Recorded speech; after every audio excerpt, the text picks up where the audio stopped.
think the honorable thing for our species to do is deny our programming. Stop reproducing. Walk hand in hand into extinction. One last midnight, brothers and sisters opting out of a raw deal. Do not trust any friends or family members. I repeat, do not trust friends. Old buddy that's in politics was like, hey, I can fucking open the door over here for shady renting, and then everything just sort of slid into the gutter. You know who, hopefully this transition works. You know who really is to blame, though? Alan Greenspan. What? Oh. You probably have no idea what the fuck I'm talking about. I love it. Here on the Extinction Agenda with James. And Chris. And today on the Extinction Agenda with James, and Chris, we're going to be talking about like Alan Greenspan. So buckle up. What do we want to say? Is this really this has to be the worst comic I've ever read? Oh, you know what? This is now the most shameful thing on my hard drive, I gotta say. I got some shameful shit on my hard drive. That's right. Yeah. What is this thing that we're talking about? We're talking about Marville, Bill Jemas and Mark Wright. I should put my notes in front of me. Old Iron Man artist Mark Wright with Paul Neary doing the inks, and so Bill Jemas being the president of Marvel Comics between 2000 and 2004, roughly. Although I think he was removed for a while and kind of stayed on working for like another year or 9 months or something like that, but basically wasn't president anymore. Probably after Marville was done. That's my. I feel that that's the thing that did it. What a fucking nightmare comic this is. And then I guess also we're going to do another little vanity project of Bill Jemas's 411 issue number 1, and we're going to get a sense of what was going on at Marvel and what's going on in the world. We're going to answer some serious questions, mostly about Alan Greenspan, within the span of the next hour. Okay, Marville. What the fuck is Marville, guys? You had a plot? I'm not sure if plot's probably pretty simple, really. Without getting into the psychogeography of it or whatever, but what's the plot? So this kid, it's basically an origin story parody, or at least it starts that way. This kid's in the future. There's the Superman, his the future is going to be destroyed by this asteroid, and his parents, who are Ted Turner and Jane Fonda, somehow in the future send him back in time to our world. I don't even remember what the logic is, just to get him out of there. Because there's asteroids coming to destroy the world, I think. Yeah. I mean, this comic's deeply incoherent. It really is. And so he decides he has superpowers, but doesn't. There's your premise, but then it veers into time travel and a lot of shit talk about evolution and trying to prove that God exists, and then it just implodes from there. Yeah, it really does. Yeah, I think it actually derails from its own plot. Absolutely, it does. I can't imagine that. Okay, so here's how. I'll do one of my things where, so the release dates. Issue number 1, September. Issue number 2, October. Issue number 3 and 4, both in December. Something went wrong in the month of November. Something went wrong. Yeah. Then there's another problem between 4 and 5. There's 2 in December is weird enough, but January is skipped. 5 comes out in February. 6 comes out in March, and then 7 doesn't come out till May. Do you have sales on this? I do. Okay, so issue number 1 sold a disgusting amount because it had 2 covers. One was foil. So they both sold about 27,000 apiece. Which is fine. That issue number 1, gotta get that new Marville number 1 with the foil cover because comics people are assholes. Then 29,000 on number 2. 22,000 on number 3. I couldn't I mean, I could have found the stats for number 4, but like, frankly, I didn't give a fuck. Because number 5, 17,000, and number 7, 12,000. 12,000 people ordered number 7, which is just like a fuck you. I Or know. even number 6 is The a fuck only you. the only cover worth talking about is number 5. Oh, yeah. Oh, yeah. Okay, yeah, I forgot to mention Greg Land does the cover. Greg Horn. Let's give Greg Horn a little bit of, I'm gonna start this off on a positive note and say thank you, Greg Horn, for these covers, which I spent more time on than the actual books. Sorry. Let me I feel I'm getting his name wrong. Maybe it is Greg Land. Hang on. Yeah. Oh no, Greg Horn. Okay, good. Yeah. Because I was thinking. Yeah. Okay. Sorry. There's also the Greg Land, and he's a pervert as well. Apparently so am I. Yeah. No, I was pretty happy about them. It was fine. I mean, you had to take something away. It's a full production, right? Something had to come out on top. Covers came out on top. That's all. I'll leave it I there. came out on top. You know what I'm saying? Oh no. Okay.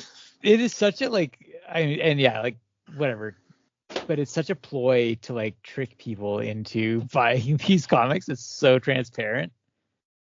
Well, this is the era when Bill Jemas. So one of the reasons we're covering this is one, because it is the most panned and ridiculous comic that has been produced perhaps ever by a major publisher, like it, by their president. What hubris! What a fucking prick!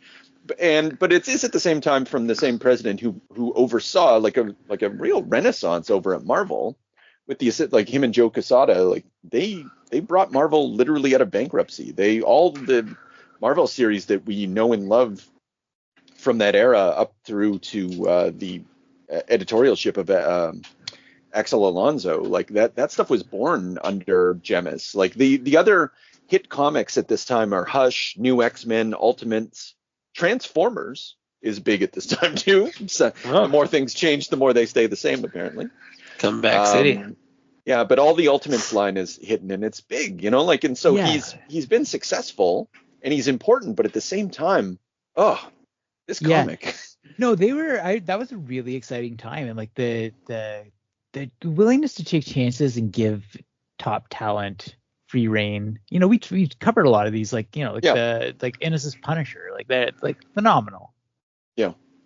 Not at this time it wasn't, but it wouldn't exist if it wasn't for this time. Because the Innocence Punisher that's coming out at the time is Welcome Back, Frank. Innocence Punisher. Okay. I thought Jemas was involved. Is that Dylan?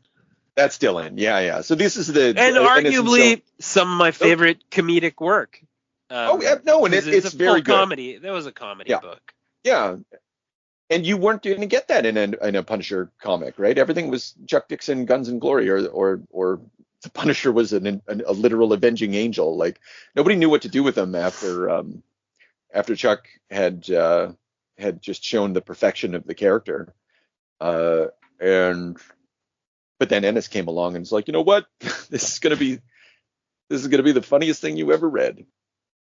I think with Jemas, there's and it comes through in Marville. And I don't even think that we're ideologically opposed to his take, but there's a contempt for fan culture and almost a contempt for comics. That's not fair to say, because I think that he sees some value in it, but definitely like he recognizes the childhood origins of it and wants to expand beyond that.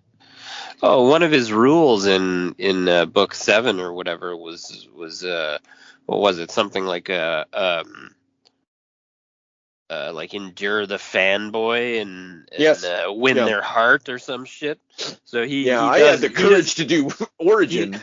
He's angry. He's angry about the fanboys. Obviously, he doesn't like the culture, doesn't like them, doesn't like comic fanboys, and clearly, there is a disdain there. And not only that, I think he feels that through his amazing powers of writing and mind manipulation that he's able to win them over and get their ducats.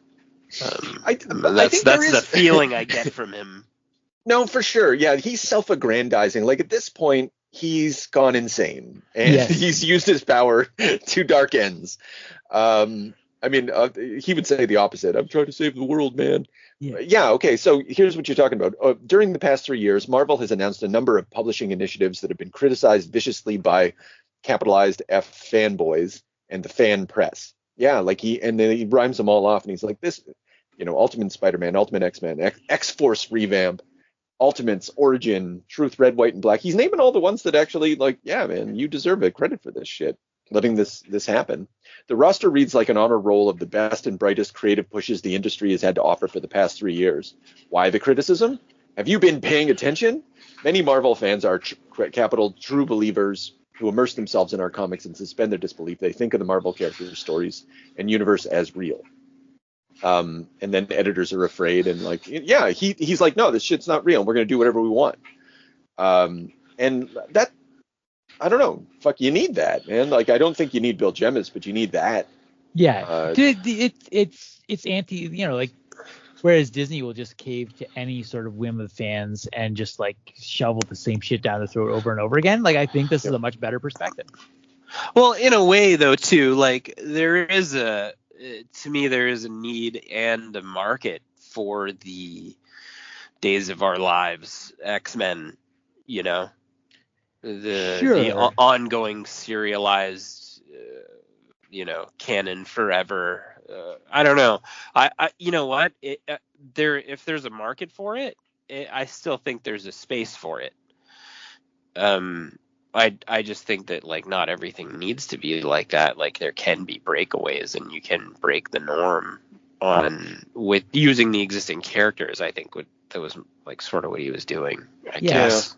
And taking risks, right? Like, that's the thing. Like, you can, like, X-Men, of course, is always going to have drama. It's always going to have soap opera elements, but don't just give us the same thing over and over and over again. And he took good risks too. Like, you take risks on X-Force.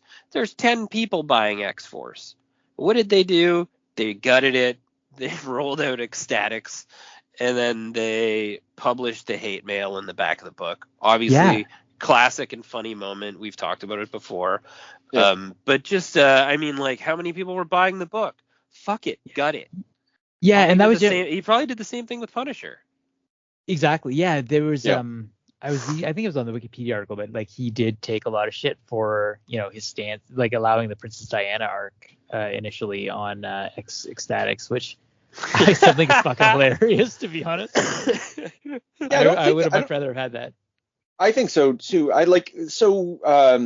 The problem, what I think is the real problem, why he got shit canned, it's not because of shit like Marville, because whatever, it sold ducats, right? I guess. It was because, like, and I think this gets to what we're going to maybe definitely talk about next week with the conclusion of Morrison's X-Men, is Jemas was getting a lot of flack, a lot of pressure from accounting and from marketing to say, like, we can't market these new versions of the heroes that you're creating. Like, they're too like, everything's a little too radical, like, bring it back to the status quo. And so he's kind of trying to do that, and he can't, or he won't. Maybe he won't, right? I'm not sure. He really wanted to ultimatize the entire Marvel universe, and revamp the whole thing. And I think that the president or the CEO of Marvel was kind of like, let's get him out of there. Let's put Joe back in charge. Yeah. I found doing this, like, I had a weird respect for the conviction of Bill. At the same time, it's just like complete hubris and collapsing under the weight of his own ego, which is kind of interesting. Obviously, a pretty smart guy, though. Like, like, not like in a way that tripping over himself, but I guess two things, or maybe it's just the one thing. Just while we're on the topic of, like, revitalizing the industry, and, like, maybe another. So recently in Comic Creator Magazine, they've had an extended interview with Dan Didio, who had taken over as editor-in-chief over at DC after Paul Levitz. You'll remember at the beginning of Marville, Paul Levitz gets some shit because he's the outgoing editor-in-chief, and the reason that DC was sort of, I guess we'll say, conservative at the time. Although I wouldn't say that. He was anyway. Paul Levitz. I'll sing Paul Levitz's praises. But Dan Didio, he's talking about how from 2000 to 2008 or up to 2012 or something like that, he's putting out like 70 books a year, or 70 to 100 books a year. And one of the reasons they're making all these changes, he says, is because corporate needs us as intellectual property. Like it's as brazen as that. It's just like, they already have Superman under roof, so they don't need the comics. So we have to give them a reason to want the comics. And the comics, the reason they want the comics is because they're gonna, the new stories will come out of it, and the new shit that you can mine and make movies and cartoons out of. That's what we're here for, and that's what comics have always been there for, Marvel and DC. But like just hear it spoken of so brazenly and like without like and it was. There wasn't any shame in the statement either. It was just like, this is what we exist for. And like, and it's like he's in a race against corporate co-option of his product. Yeah, it was weird. And like Jemas is doing the same thing, but maybe he's not. Like he wasn't doing it as smoothly for that process, and he got ejected as a consequence, despite the fact that I think he had a little, he had a vision, right? He had a fucking weird vision, but it's a weird vision. Yeah. Do you guys think this book had like a bit of like midlife crisis vibes? By the end, like very much so. Sort of like the titties and the god delusion type of thing, and the strippers, and I don't know. I just don't know what he's like a guy that imagines that he knows what's funny, and then only has that conversation with himself in his own head. Yes. And then just delivers it. And I think it's just, I don't know.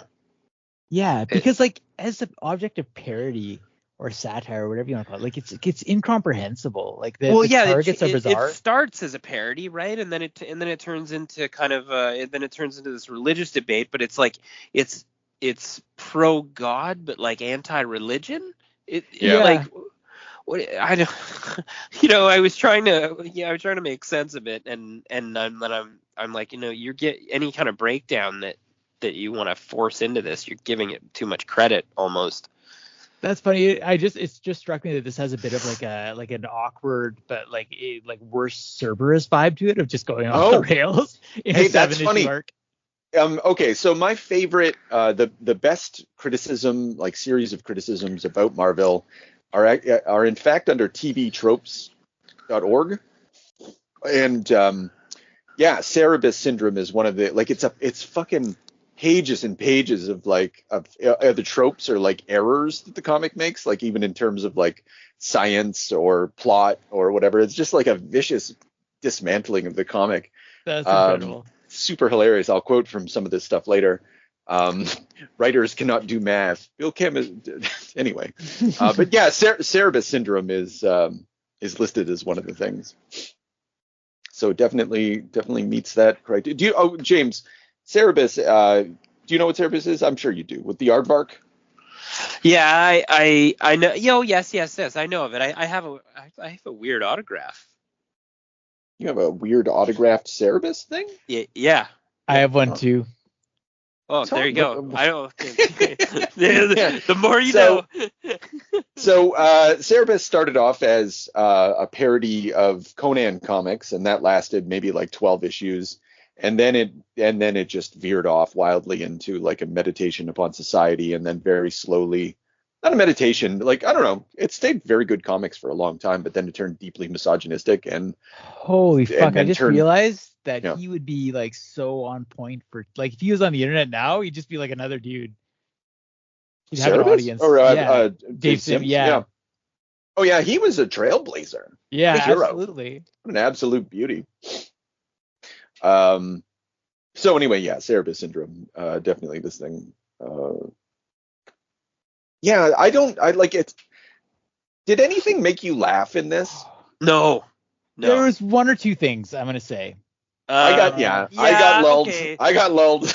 Maybe a little bit. I don't know about you guys, but I did a little bit on the sort of duck-billed, the duck-billed dinosaurs. The dinos. Yeah, the Jar Jar Binks of it, and they when they joined the clan, and I did start kind of snickering to myself. I was like, okay, what the fuck?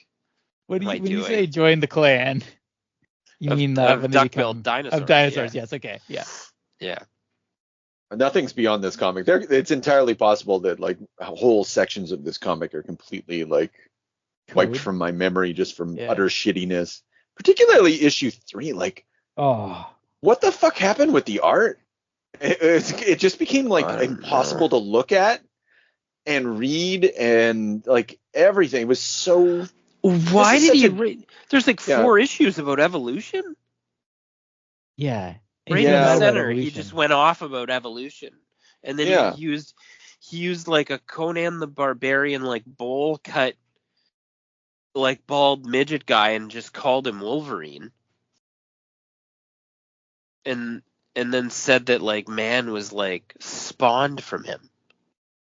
I like things happened in this that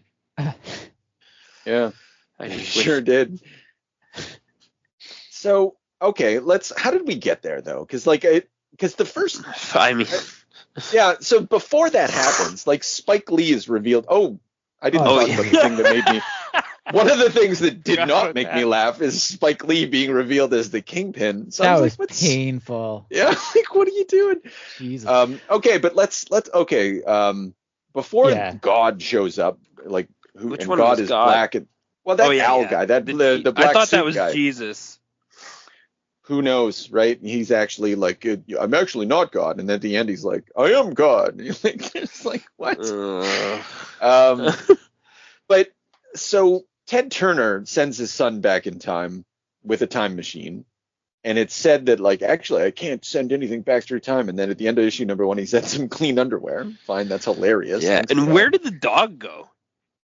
Oh, it just that's commented on too. People did notice that dog just disappears from the story completely, and he's just replaced by titty babes.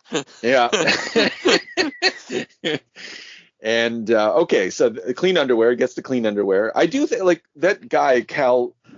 All the jokes center around AOL.com. So fucking weird.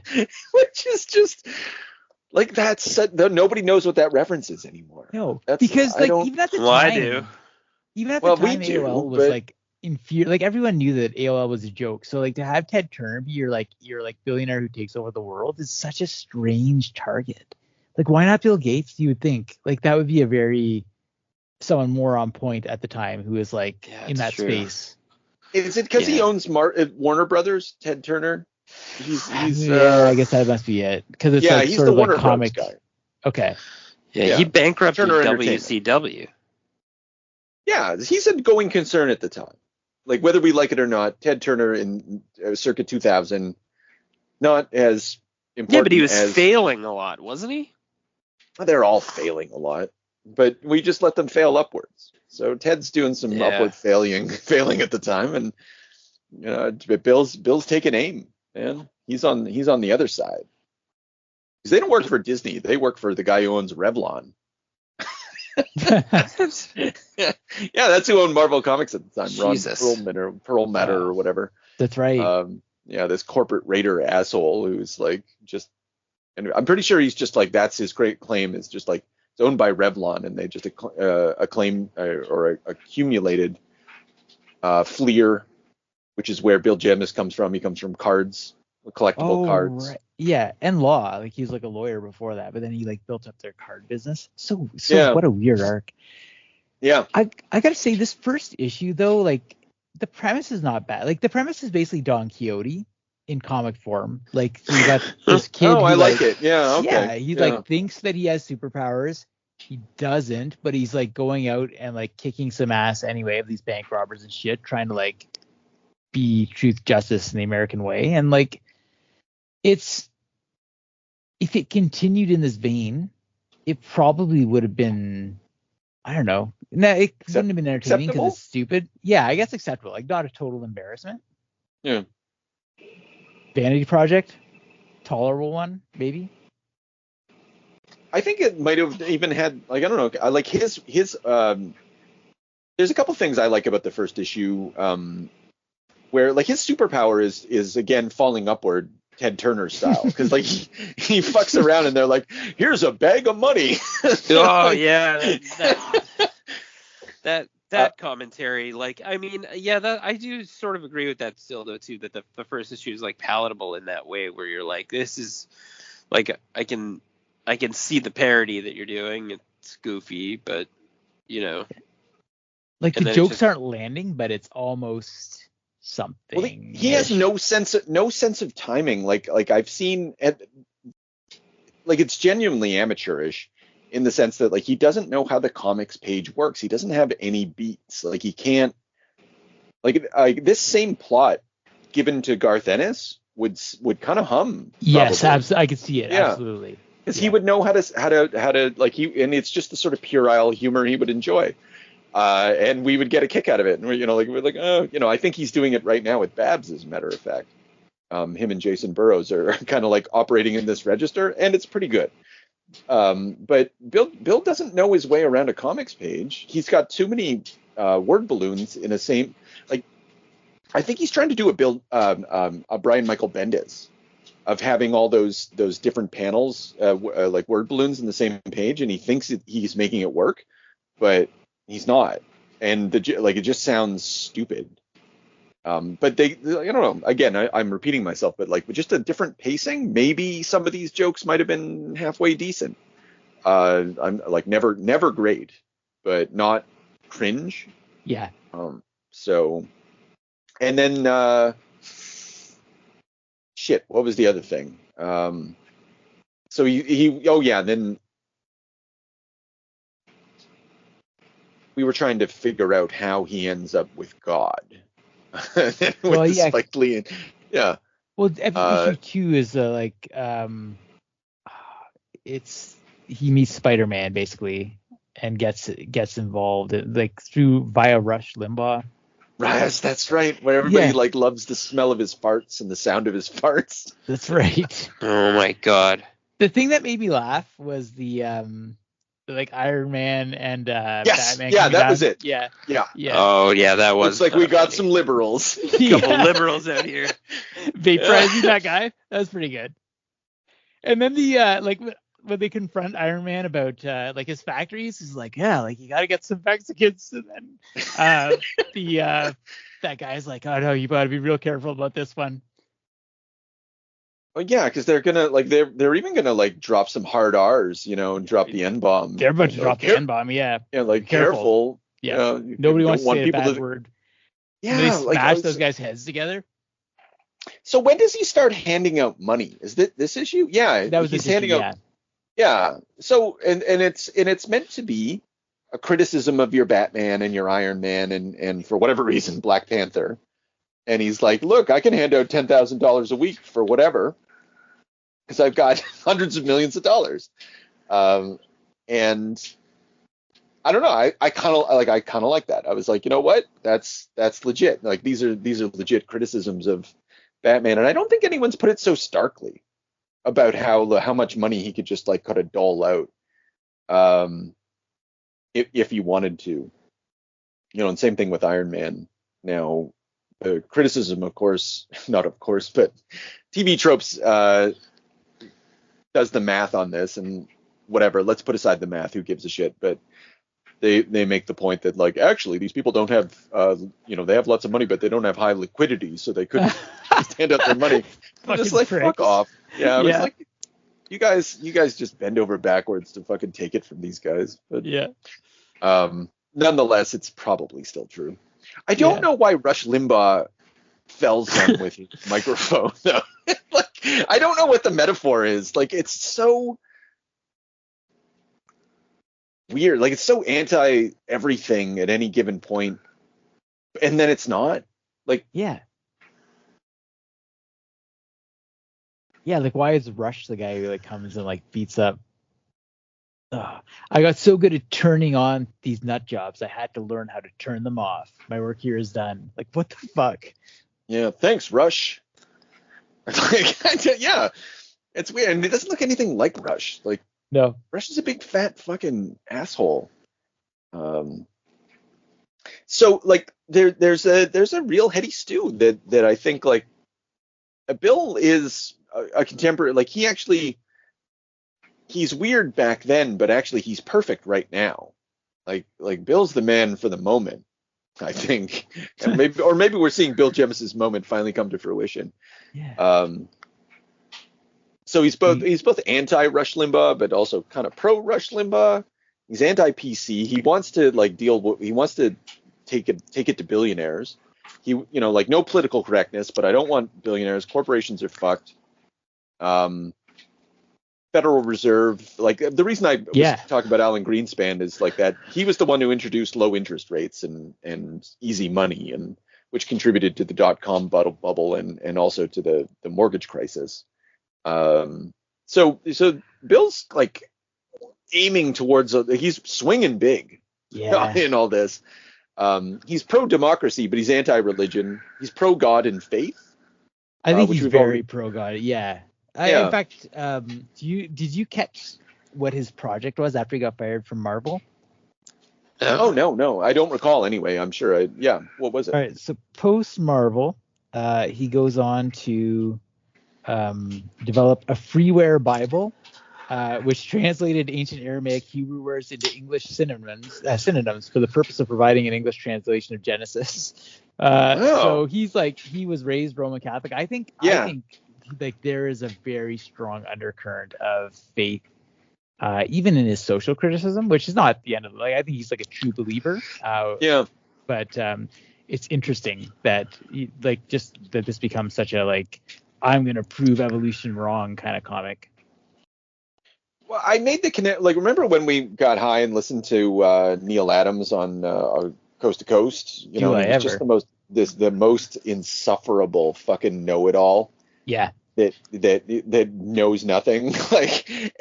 That's. I think it's a consequence of working in comics or being like the sort of person who wants to work at Marvel Comics is damaged goods. By definition, anyone who wants to work in this fucking industry and work with these stupid pervert suit comics, you've got something wrong with you. And Bill had something really wrong with him, but he didn't realize it, and he had like, what's Dunning-Kruger effect? No one's ever had Dunning-Kruger effect like fucking Bill Jemas. Yeah, and he projected it out like he just like had contempt for the other people who were doing it. It was like I'll do it the best.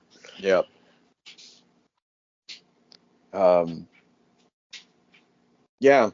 That said, okay, so the another thing that made me laugh is when they dress up as prostitutes and they sting those guys and then get the guy to turn state's evidence on the big boss, and then you cut to the next scene and like the girl dressed as a sex worker is leading the guy into a door that's labeled state's evidence.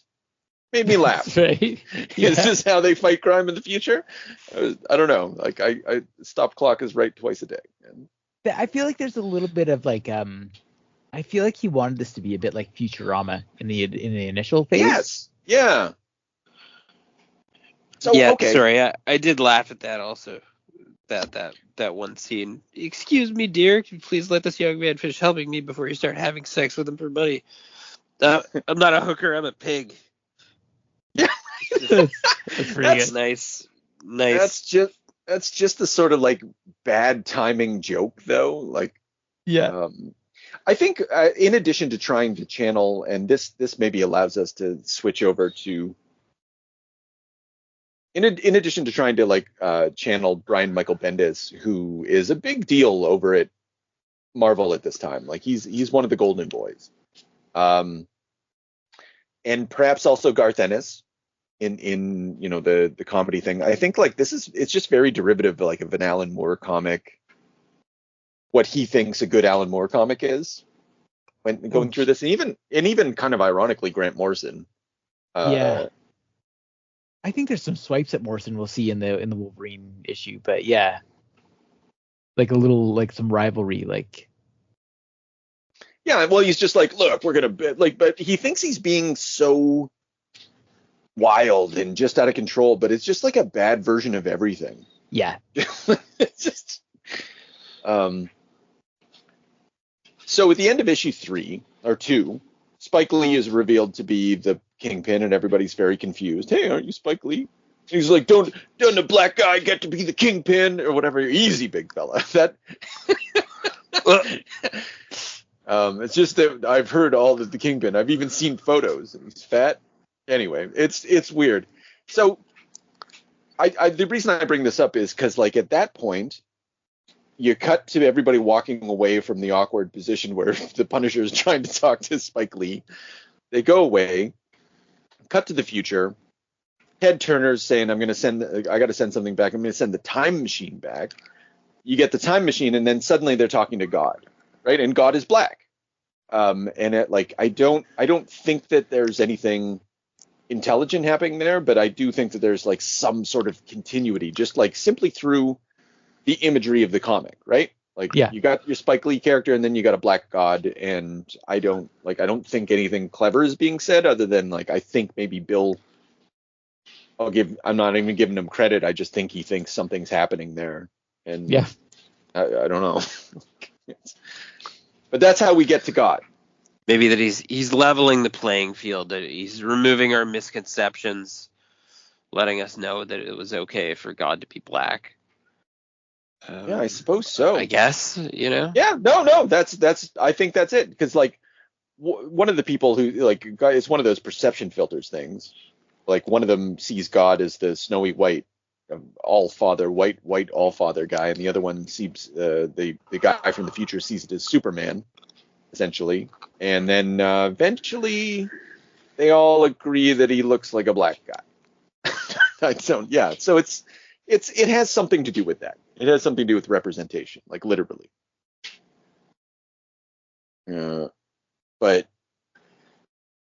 in the worst-looking comic I've ever seen, I already said this, but like issue number 3 goes down in history as like the most. I can't believe a major publisher put this out. Like, yeah. This got printed. I kind of want to buy this issue and have it, and get Bill Jemas to sign it.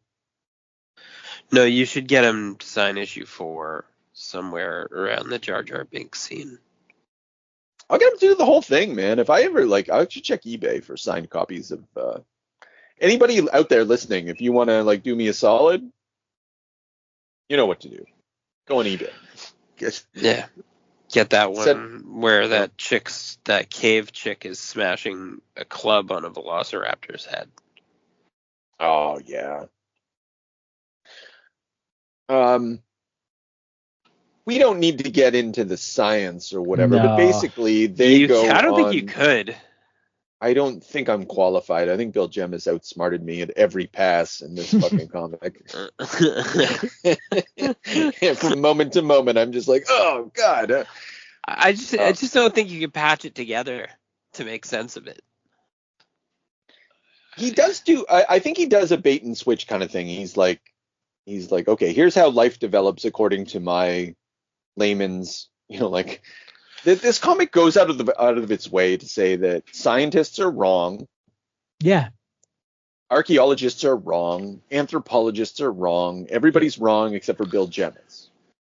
And it's because they don't have access to certain Bill Jemas-like information. But at the same time, he's trying to be so scientific. Like, where'd you get all your facts? And yeah, he contradicts himself. Like, there's specifically a part in the issue 5 where he's very smug about Mickey says that, we always were told from anthropology that the chieftain had the most wives because he's the most capable of providing, or something like that. And then like God is like, well, anthropologists are just people who never had jobs, and then like completely like sweeps that theory aside. But then like shortly afterwards, God is like, yeah, Wolverine is the chief, and by the time he was 25, he had 8 wives, was running the hunting bar. He's like, well, how is that not a fucking chieftain? Like, you're just talking shit constantly to try to prove God exists. Yeah, Yeah, it's wild. First of all, like anthropologists don't say that. Nobody in their right mind says that chiefs had 1,000,000 wives because of like this, that, or the other thing. I don't think they had 1,000,000 wives. Like in some instances, fine. Like human civilization is quite diverse, and Yeah. you got your Mormonism of tribes out there. That happens. Yeah. But it's just so There are unlearned. matriarchies too. Yeah, there's like all sorts of societies that developed. Yeah, it's fucking dumb. But he's like, yeah, like he's given it the old, again, Alan Moore treatment, and trying to. I don't. There's an old tradition of it, of like taking all these like high scientific concepts and trying to. It's as old as Bishop Berkeley, right? The world is 6,000 years old. I did the math. Like, Yeah. And this smug religious interpretations of. Yeah. And so this is just history. another like modern version of that. It is somewhat idiosyncratic, but ultimately it serves the I don't know, it just serves social conservative ends. I mean, we'll get there in a bit, but it just if we're going to talk like complaints about science and whatnot, like that we got the old like humans only use 10% of their brain canard. I was like, okay, well that's why at that point I was like, you don't know a fucking thing. You're literally just saying stuff. When he's talking about CO2 and molecules and stuff like that, I'm like, yeah, well, like I don't know anything about that. I'll just give that a pass. You're probably wrong, but I can't say why you're wrong. But then when we get to like humans are only using 10% of their brain, I'm like, okay, well you're only using 10% of your brain, Jim or Bill, because this is bullshit. That's right. Mm. Yeah. It's your. Oh, go ahead. No, these issues just made me want to vomit for like 3 and 4. I was just like, I skimmed so hard. How did he like? And I couldn't. I'm so confused when they just shift wardrobe into, they either go in their underwear and go into like any type of wading pool they can to like just like hot tub around sexually, or they'll swim without requiring air to like lecture us about like molecule formation and stuff. That's funny. I didn't even think about that, because they've got it's like a magic school bus. Yeah, it's a magic school bus. Yeah, it's magic like school bus, it's like a perverted magic school bus. It doesn't make any sense. It's almost like he's like, honestly, I'm going to have you pencil in these people will either be scantily clad, nude, or they'll be hiding their genitals and boobs with like their arms in like awkward ways. But I'll strip them down while I'm delivering my shitstorm fucking lecture, so that people will flip to the next page at least. I don't know. Maybe he's got me here. He's got the basic psychology on me. I don't know. I don't know. At the end of the day, like, okay, so it's got the magic school bus vibe. At the end of the day, it ultimately comes down to there is so it looks like random chance, like that. Like I do like the bait and switch of it. It's like random chance. Like you get the impression that he's actually saying there's no God, but who knows who they're talking to. And then at the end, it's like actually there's no random chance, and I am God. And it's presented like really ineffectively, but it is a very Bush era, like 9/11 era atheism sort of thing, where like the problem is religion. Like the humans engage in war not because of economic circumstances, not because of like any other ideas. Like it is religion itself, which is the root of all evil. Which I have a lot of troubles with that, because like I'm pretty sure it's probably money. I think money. My bet's on money being the root of all evil. But I'm not sure that he would put it quite that way, but it definitely like the sort of like impulse of religion to yield to authority, and I guess to be co-opted, because like there's that sort of thing like where where when Wolverine like wins the battles against the other tribes, and like then he's like, no, that's enough for today. Like we won, we had some fights, it was a good time. And then the priests and the kings are pressing them to continue to conquer, and they have a vote. And like then Wolverine settles, he wins the vote, so they have world peace. And that's the last time. Yeah. But that, so it's that, yeah. There's something about, I don't know. You're right. Like it does go into a lot of like the Crusades and things like that. Is these sort of like perversions of the right impulse, but I feel like, I don't know. I feel like Jemas ultimately would believes the spiritual message behind religion, at least. So like I think he'd say something like these institutions are co-opted by like authoritarian forces or something like that. Yeah, and but clearly there's a shadow of that on 9/11. Yeah, sadly he doesn't say any of that though. Like I mean, I don't think this comic like the ultimately what allows for world peace is democracy. Everybody votes, right? But prior to that, though, like, votes for the priest 11, votes for the king 8, votes for Wolverine you cast 20 votes. That makes him the winner. Like he didn't really win by much. He won by 1 vote. Yeah. So it was it's only because it was Wolverine, right? Yeah. And like hey, listen, he sells books. He does. Hey, wow, that's not like what Wolverine is your agent of peace. Yeah. He's Conan. He's the murderer. He's the one that kills. He's the best there is at what he does. They comment. I think they comment on that back in issue 4. Somewhere in there. Yeah. Yeah, they do, because he's like, and actually I don't mind that interpretation of Wolverine where he says like, so you're a killer. Yeah, but when things are under pressure, he does what needs to be done to right it. Like, yeah, like that's. And that strikes me as another Bush era liberalism sort of position to have. It's good point. Yeah. We are the like fine, and this you get this with racist grandpa as well, right? Like I got to do what I got to do. Except this world of hard knocks. Yeah, I think maybe the difference is that Wolverine will do the right thing, and like the yes, actual I'm not. thing. Yeah. Racist grandpa is not Wolverine. Yeah. Nor is Bush, but I just think it's emblematic of like of where liberalism lands. Like the moment that we allowed waterboarding, it was all over. True. And this is like I feel Jemas would allow waterboarding. Like this comic is a waterboarding comic. We've been waterboarded. Yeah. He might have been waterboarded. Yeah.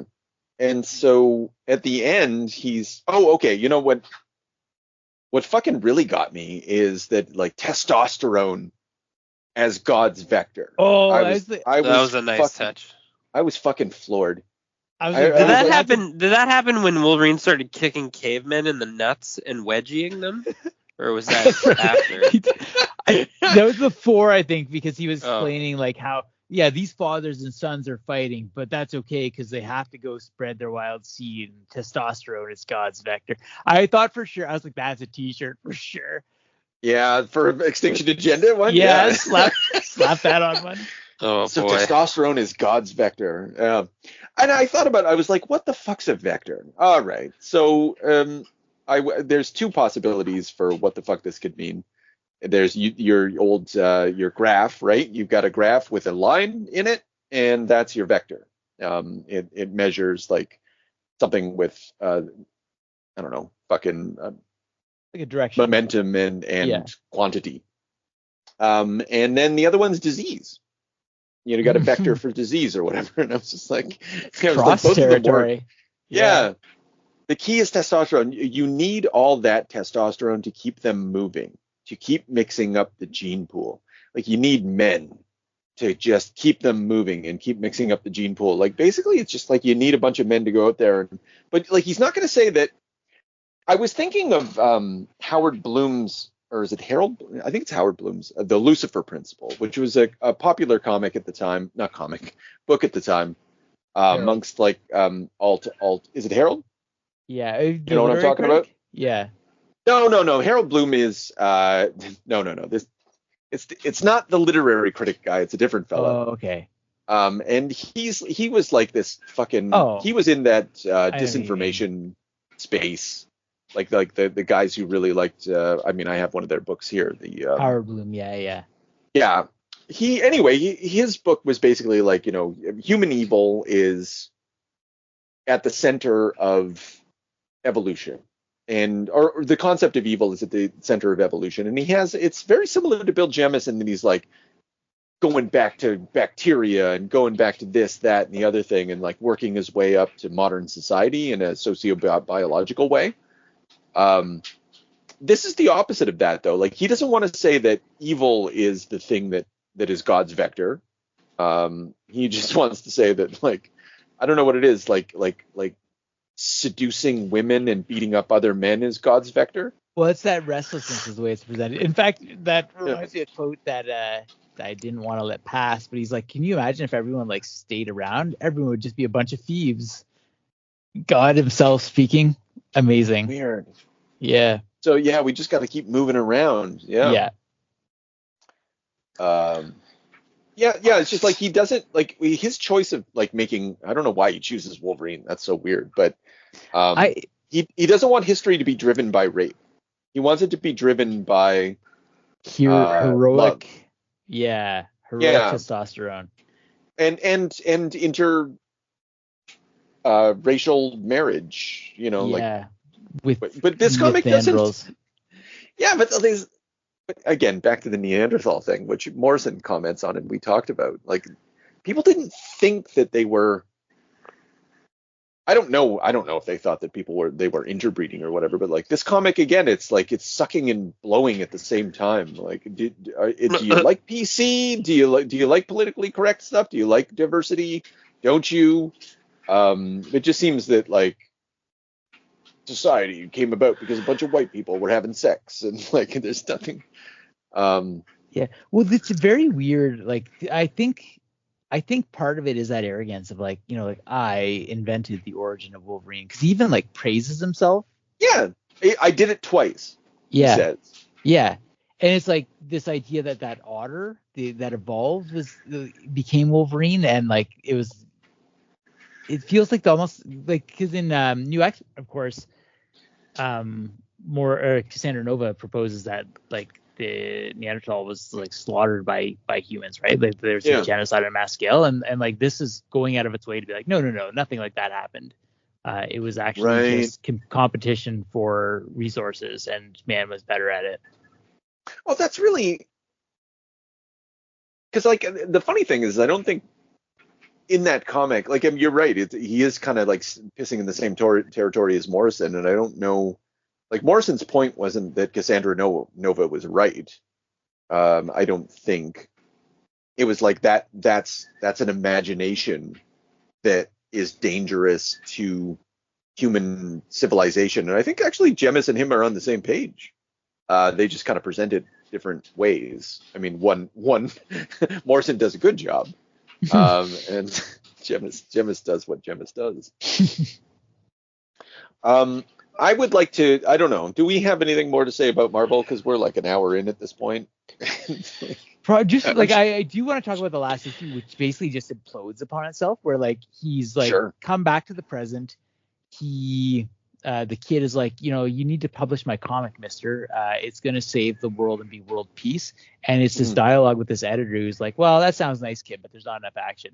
Oh, there's some babes. That's great. Oh, the babes aren't doing anything. Well, that's not going to interest people. It's basically him like working through his failure to do anything at all with this comic in this very strange way. Oh, I love that. I didn't, stupidly, I didn't think he was talking to himself. I think he is. And it simultaneously wants us to approach the fact that like this comic that this kid is pitching is not going to get made as a tragedy, while simultaneously cringing at its own existence. Really weird. It's almost an apology for having written it. And at the same time, it's a victory. Like it's been referred to as like like a victory lap, because he just described his own. He's described the last 5 issues of his comic and just recapped them. And like, frankly, we could have just read this. Yeah. would have got the. Yeah, I didn't really. For whatever reason, I was thinking that he was pitching it to DC because but I don't have any evidence for that, right? Like there's no, I don't think anything that gives you the sense. But he does talk about Wolverine a lot, so it would have to be Marvel. Yeah. Hmm. Ah, Marville begets Epic Comics. Like it begets. Jesus Christ. He just gave birth to the entire Epic Comics line. It just happened. And then the real final issue, which you would have had to buy, would give you the goods on how to write for Epic Comics. Yes. That's fucking weird. Yeah, the whole submissioner thing and like. Yeah. I think he breaks his own rules the whole time, though. Conclusion. So rule number 9, break the freaking rules, you know? Just even in like edit, the editor's main function is to be the reader's advocate, making sure the books are understandable and enjoyable. No, but it says like, but Marvel will not edit Epic books, you will. So he's like, yeah. A little dirt on that too, like because I read on what he published, so there was like sort of a sampler of 3 different things. Kirkman did one issue of something, and there's 2 other ones, and apparently they all said that like Jemas was meddling with their process the whole time and like wouldn't let it just be what they had created. So even in that little like what Epic would produce, like he wasn't able to stick to his rules. Oh, what a beauty. Yeah. To write good fiction, you must immerse yourself in your creation. He certainly did that in the world of your characters. You walk among them, you feel they are real. Yeah. But to write great Marvel fiction, you also need to rise mentally above our fictional world and be willing to command the characters to do what you need them to do. What a beauty. There's some not bad advice about writing in it, I'd say. But it basically amounts to just show, don't tell. Like, it takes time to develop your characters because we need to know them. Yeah. Again, stop clock. I even laughed every once in a while in this book. We all did. But for the most part, we were like, what? Yeah. But isn't then like I don't know, the whole number 7 thing, isn't this mostly just like rhetoric? Like his 7th, the one about defying the fans or whatever. Like all of it's just like sort of generic general speak. It doesn't really tell to compare it to something. Alan Moore long ago wrote a guide to writing comics, and it's very involved and it's very insightful, and it really gives you a sense of like how Alan Moore does the work that he does, and there's a theory of it and all that stuff. And this is not that, right? This is a publisher just like talking a bunch of jive, showing some images and basically saying, come pitch for our, here's a general sense of how we want you to pitch to us. I showed you how it's done. Just, do it like old Uncle Bill does. A bunch of hype for his own project, like talking up how great it's going to be and how revolutionary. Yeah. And some of it was pretty good. I mean, again, the Epic line produced some stuff. I don't know if it produced good stuff at this time, but the next book, which I think he even has the pay scale. Did you guys see that? Yeah. I think the funniest thing is that he fit in the lowest slot. Oh. Yeah, you're right. Yeah, you got your team gets 2,000 additional. Well, he didn't actually hit 20,000 on a couple of those, did he? No, you're right. He went down to 12 or whatever. He would have been like canceled. Early on. Well, he was canceled. Man. But... Yeah. He can't cancel me, man. I'm the gingerbread man. Yeah, he did get that fucking foil cover out of the gates. So. All right. So the book that. So fine, Bill is all about world peace, right? How do you? A question that 411 answers for us. 411 answers for us. What does peace look like for Bill Jemas? Like, and it puts the lie to all of his bullshit. In one fell, because so there's this essay that opens up about like nonviolence, talking about Gandhi and shit like that. We don't need to talk about that. The sweet comic, is that where you're headed next? Yeah, we're going to blow up. So Bill Jemas and Chuck Austin. One day we're going to cover Chuck Austin. He is the worst. I'm going to say like he's just the fucking worst. We're just going to do a Chuck Austin special at some point. So he does basically the ghostwriting on that. Not even ghostwriting, but he basically, like, Bill comes up with the story and Chuck writes the script because he needs someone desperately. Apparently Gail Simone did some ghostwriting for him as well in this. So like Bill doesn't know how to write a script and he just comes up with stories and tells people to write it. Same thing with Ultimate Spider-Man. The original 6 issues is Bill Jemas is the co-writer on that one. So guys, how do you get peace in this world, according to Bill Jemas? Oh God. Performative stunts? Oh, that's another. Okay, that's one way of putting it. Flyering. Flyering. Yeah. Flyering. I guess that's it. Yeah. Flyering, like, it's sort of a terrorism of its own. It's like you win peace through terror, through psyop. Yeah. So this story is, I don't know, it's kind of fucked up. So at Jerusalem Holocaust Museum, Palestinian, I assume. No, it's bomber. literal. Yeah. Yeah. So suicide bomber comes in, and it's kind of like, it's a good sequence. Yeah, I just mean they named him as Palestinian. Yes. Yeah. Of course.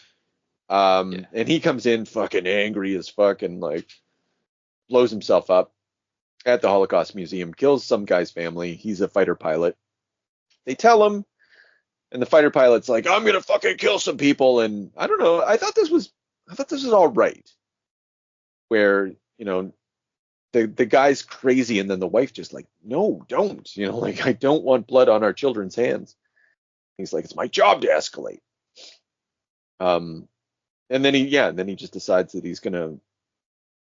You get the impression that he's gonna go on a bombing run in Palestine, but what he does is he bombs both sides with flyers saying that he's gonna kill everyone.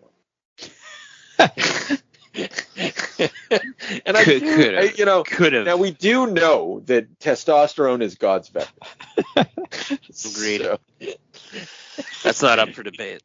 Yeah, you killed my daughter. He just sends it all out. I could have killed yours. Yeah, I could have. And so, like, what? This is your vision of peace? Like, this is how you're gonna do it? You must stop now before you know my pain. And like, I think there's a nice way of interpreting this, which is that, you know, before you too suffer tragedy in this relentless war and lose your child. But the more sinister interpretation is like, I'm gonna kill your children, which is the only way by the fact. Yeah, there's pictures of kids, and he's put bullet. I love that. There's another bit to that piece too, where it's like, it's split in half because he flyered both sides. Yeah. But the one hand is jaundiced and starved. Oh right. Yeah. And the Tel Aviv hand is looking good. Is well fed and nail polished. Nice touch. That's all. No, and I think that's a good observation, because it's like, yeah, I do think it's a coloring problem, because like, if you see that same character later on, like she looks quite strong, or early on, sorry, like the one who's holding the flyer. I think the color is kind of fucked up, made them look a little yellow, but that's fine. No, but in this final image, I think that's telling. I think the artist, the author is dead, and once something's released into the world, you get to interpret it as you see fit, and I think it really works, as like a damning indictment of Bill Jemas's worldview. I think he dive bombs these people too. Like he's like 10 feet in the above the air, like knocking, like collapsing buildings, destroying windows. Yeah. He would have to. It doesn't show him destroying windows, but it would. Yeah. Does he dive bomb? He dive bombs the Palestinians. Does he dive bomb the people in Tel Aviv? I don't think he does. We don't see it. We don't. Unknown. Yeah. Yeah. No, we don't get the same treatment. There's this uneven treatment throughout the entire story.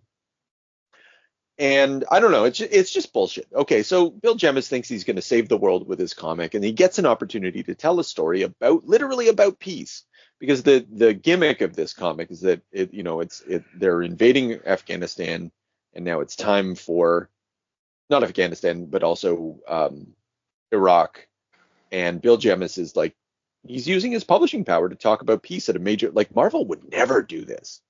Yeah. Like I gotta give exactly. Like, this is a very interesting project. It's a stance, and it would have been controversial at the time. Yeah, issue 3 didn't come out. I don't know why. I think Jemas was out, but like maybe this was a bridge too far. Anyway, but at the end of the day, like it shows that he didn't have an actual vision for peace. His vision of peace is the Punisher. Or mutually assured destruction, right? Yeah, like he's at the exact same place. He's like, oh, if we don't stop the war, I'm going to kill everybody.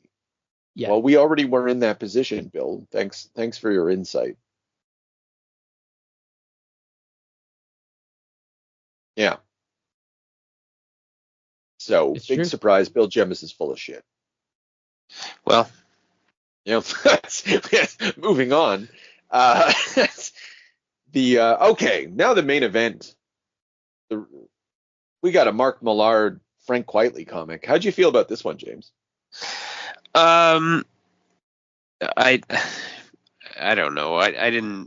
I honestly felt like the art was soft, and I don't know. I didn't like it. Oh yeah, okay. Well, that's fair. Like you didn't get you don't get an opportunity to Frank to open up about Quitely to open up about anything. Like to get Frank. It was claustrophobic, and it was well done. Like I don't know. I think I was still thinking about Bill Jemas. When I read it. Yeah, you couldn't get past it. The bad taste in your mouth.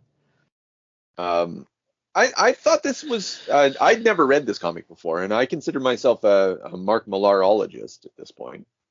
But I didn't know that it existed. Probably I saw it on some list somewhere, and I disregarded it because I was like, man, I didn't realize he was working with Frank Quitely, and I didn't realize it would be Mark Millar talking to the audience directly. And telling a story, like an autobiographical story, and like given an opportunity for Mark Millar, like inveterate shit poster Mark Millar, to talk about like what peace looks like, it's a joke, right? You don't do tit for tat, like you tell a joke, but he still doesn't like. It's so dark at the end, like that person crying with like a shotgun against their head against a wall, and where would the world be without a laugh? I don't know. I really thought well of this one as a personal statement by Mark Millar, who problematic to the core, right? I don't know. Maybe Chris, what do you think of it? I thought it was okay, but it felt like a sort of like in the mold of Garth Ennis if it didn't go violent, which is a little weird. I think the build-up's good enough. Like they they beat. This is autobiographical? Are you Well, you're saying that? he says that it is, right? He's talking to, and like he's telling the story of his grandfather, so it's not autobiographical, but like it's, at the end of the comic, like little Mark Millar is born. Huh. And crossing like a little like child version of Mark Millar. So like he's saying this is a real story. I feel that it's probably not, because Yeah. Mark Millar is full of shit, and I imagine all of his family is full of shit. Yeah. But nonetheless, this is a story that has been passed down. That makes sense. Yeah. So basically, it's like an IRA, British police standoff. Mm-hmm. With his grandfather basically shows up every day to piss on the Union Jack, or at least beneath it, like in this monument, and the police, like rough him and his friends up, and they beat him to a pulp to the point where he Because loses he's his alone eye. one night. Yeah. So he loses his eye, and they're like, oh, we're gonna kill some of those guys, and he's like, no. Here's what we're gonna do. The punchline's pretty good, because they have that parade celebrating the William Orange, and they like charge you time on their horses, so he just paints the horse in the Irish flag. Yeah, cheeky devils, and I'm reminded of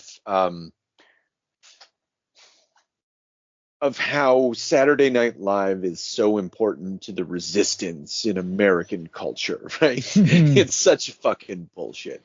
Yeah. It's the stupidest. Like when people talk about like, oh, like that, I don't know who does. Why are names escaping me? But like anytime someone pretends to be anyone has like a variety act or a fake news show, and man, you hating on Jon Stewart? Yeah, it's fucking bullshit. Man, I love Jon it's Stewart. fine. No. It's cathartic, but it does nothing. It's absolutely useless. But there is this idea that like within liberal institutions that like if we can laugh at it, we can send the darkness back down into its little hidey hole. But the darkness doesn't fucking care, right? They like sometimes the darkness comes from failed comics. It's not about the darkness's feelings, I'd say. But anyway, that's yeah. I think like Millar's kind of in that same vein. He's just like, if we just but actually he's not, because that ending, that's not ambiguous ending, but the ironic ending of it, where like he understands that the violence, like the beatings will continue until morale improves. I do like that sentiment though, like like how do you retaliate against 2 cans of paint? Like you can't escalate from that. Like it's sort of like a,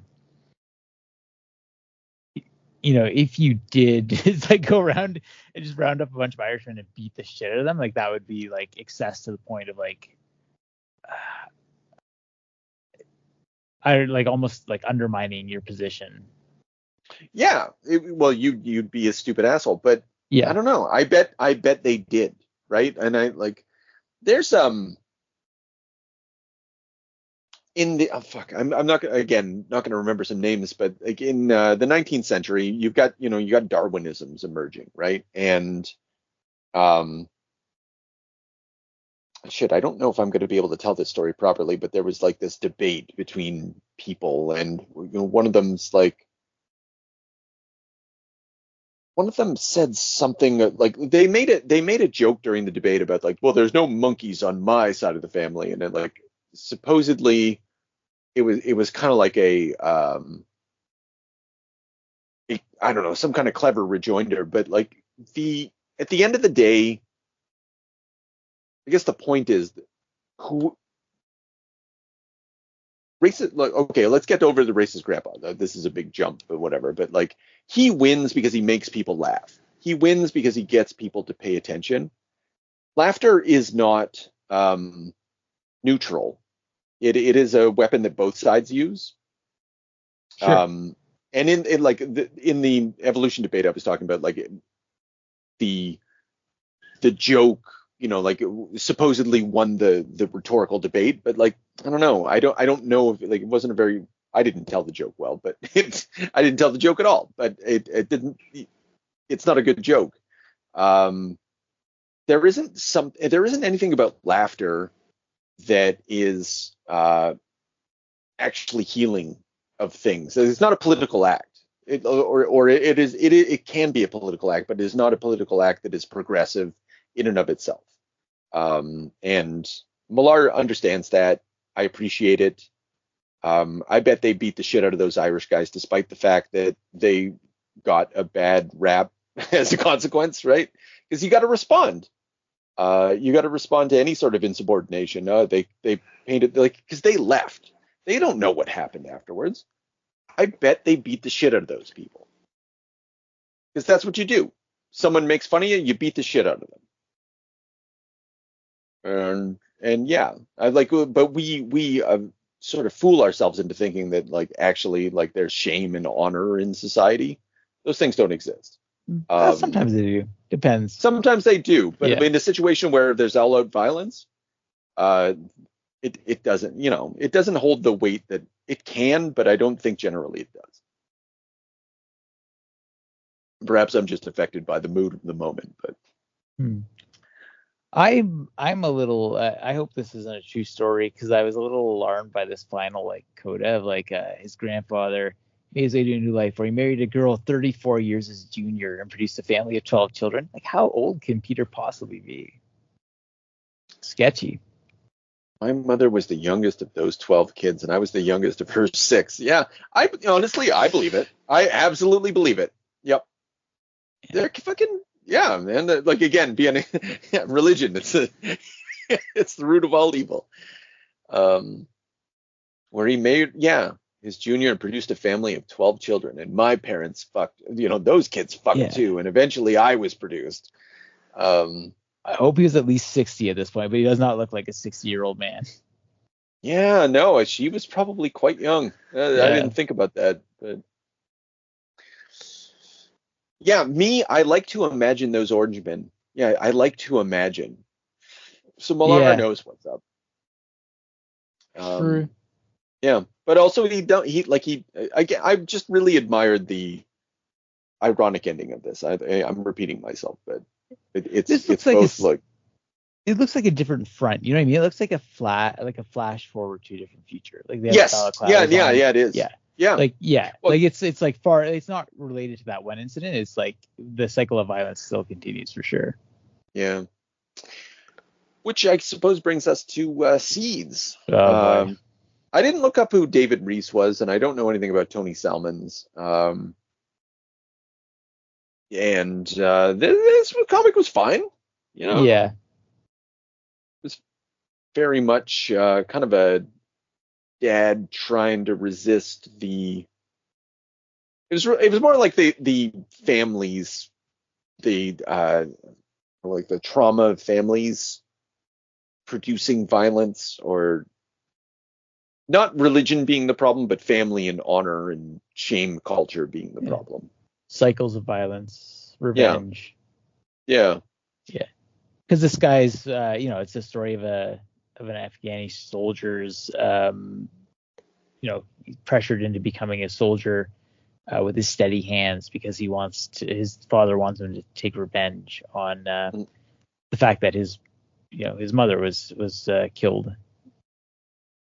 Yeah. I really liked, and it's because I'm a dad. When he's talking to his son, he comes out and he's like, "Dad, you won't." And then they're doing that gardening thing. He's like, "Oh, Dad, there's and this is where the landmines are." And I was like, "Oh, fuck." Yeah, that's a good moment. Yeah. It gave me the feels in that moment. I one thing that this comic. The other ones were very sort of cerebral. This one was a little more. It was about actual social relationships, and feeling. I was kind of curious about who this Reese guy was. He didn't write any other comics. I bet he was a novelist or something. Huh. David Reese. What do you think, James? I honestly, I didn't know this one was here. Quit after tit for tat and quit. Oh, that's fair. I was just skimming it while you guys were. So yeah. Yeah. He gives up his rifle. Oh, decides he wants to shit. pitch in with the. Oh my goodness, this David Reese guy, do you remember Get Your War On? No. Holy No. fuck. Oh, okay. And I'll never be able to explain it to you. Okay, but he's the Get Your War On guy. Anyone who's listening to me, he's the Get Your War On guy. He did these like satirical strips, where it would. Oh shit! I'll send you some stuff later. Maybe you'll know what I'm talking about. Like I laugh about this guy like a lot. Like there's this one. So it's these static images of soldiers in Afghanistan, essentially. American soldiers post 9/11, and they just, I don't know, they just say a bunch of funny shit, which is really sort of heterodox at the time. And I just remember they're getting ready for a fight, and one of the captions is like, "Let's do it for Hamad Karzai." And it just makes me laugh. Like sometimes I'll just start laughing like in the middle of my day. Thinking about that image. All right, man. I wouldn't have thought that David Reese was the guy who wrote that comic. Good for that. Good for him. And good for Hamad Karzai. Another T-shirt. Yeah. Let's do it for Hamad Karzai. Yeah. So Bill Jemas, he did it for Hamad Karzai. I think that's fair. What do we think about? What do we? I know we've already talked these things to death, but like, did we come away with? We're probably just gonna repeat ourselves, but did we come away with like, what do we think of Bill Jemas? No, we like him a bit myself. More. I'm confused a little bit more by him, but I'm ready now to go into the finale of New X-Men armed with this knowledge. Having seen Grant take shots at Bill's editorial style, looking forward to seeing that final conflict. Yeah, it might be more complex than we had thought, and then I had thought prior to reading this and thinking about like, I don't know who the real villain is in New X-Men, and I guess maybe we'll drill into that. But like, I think maybe like Bill Jemas is the Demiurge. Or something. I don't know. Anyway. Wow. Yeah. So so next week we're doing the rest of Grant Morrison's New X-Men, and then in the month of, what is the next month? March, we're doing X-Files. We're going to be doing some X-Files. Oh yeah. So that's going to include X-Files episodes, X-Files movies, X-Files comics. So if you guys, audience members, if you really like the X-Files, I don't know. I guess I will, maybe at the end of next episode, we'll say specifically what you want to bone up on, because we're not going to watch all of it as much as we like it. And I think that'll be a nice little project, like dealing with aliens and the Alien franchise. Yeah. And if anyone lives in Toronto and they want to go to the Horseshoe Tavern on March 22nd to see, because I suspect no one's going to accept this offer, but if you want it, the lead singer of the Tea Party is holding a concert at Horseshoe Tavern March 22nd, doing covers of David Bowie songs. Holy shit. What is happening? That's a lot. Yeah. And so if anybody is interested, I've got 2 tickets that I don't need anymore because I found a different concert that I'd like to go to. Wow. Yeah. So Chris, actually, if you would like, you get right of first refusal. But wow. if you don't want them. My wife's a huge David Bowie fan, but I don't think she'd appreciate that. Yeah. I don't even know if I would have appreciated it. I don't know. I was drunk. No, I was drunk like Bill Jemas. I would think there'd be some appreciation there to be had. I did think that it would, at the very least, it would be a novelty. Yeah, that's true. That's true. Yeah. That'd be something to. But probably that's like the deepest of Canadian cuts, man. Yes. Yeah. So if you want a deep Canadian cut, drop us a line. Now all we need is a little energon and a lot of luck.